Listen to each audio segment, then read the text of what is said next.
So on the Swift Edge model range, we have a dometic refrigerator. This is the under-counter variant, so it's underneath the work surface.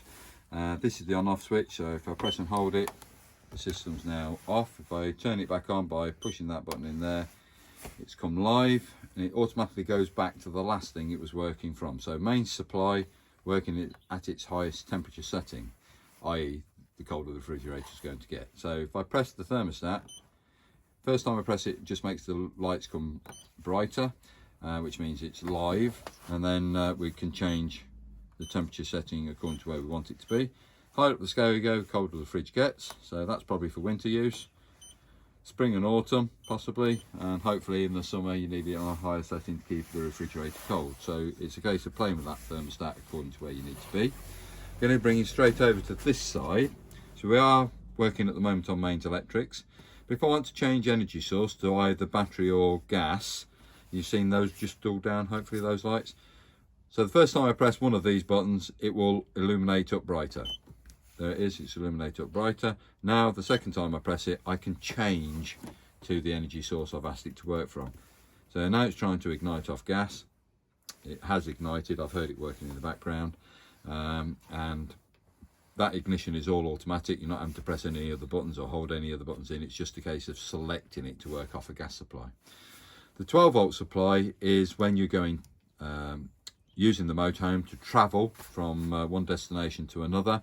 You'd select it on the battery symbol when the ignition of the engine is actually on. So i.e. the engine turning over, come back to the refrigerator, select the battery, and then this would work. If I select it now, we're going to go into an alarm state. That is an alarm, as you can see. So I've got a flashing blue light, and I've also got a red light here with the triangle saying it's not working for some reason, i.e. haven't got the engine turned on. If I press that to try and override it, it makes it go silent for a short period of time, then it comes back saying no, you haven't got that function. So I haven't cleared the fault.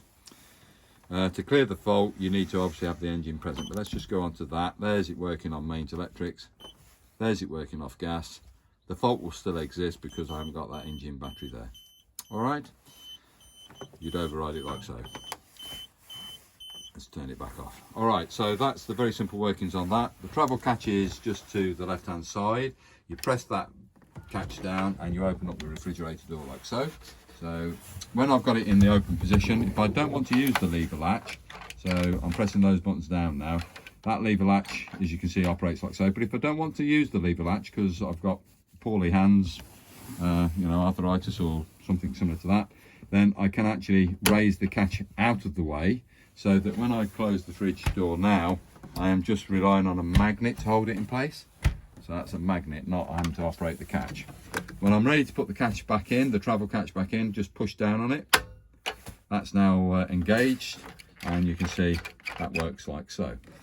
The only other features you've got is if you want to remove this particular item here, the actual freezer box, there's a couple of catches underneath, which is what this diagram here is showing you. So two catches underneath, you bring them inwards, i.e. that way, and then you can take this out and use it as more as a larder refrigerator. So that's on that feature there.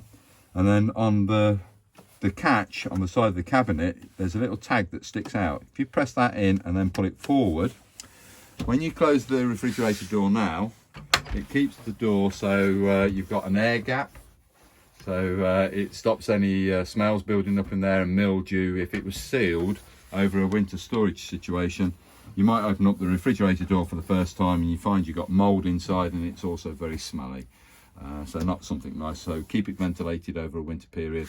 If there's any moisture in there, obviously if this freezer's been working, it's going to go, you're going to have some water drop down. Make sure that you dry it out with a cloth first before you actually put it away for a period of storage. Okay, so that is the dometic refrigerator. Thank you.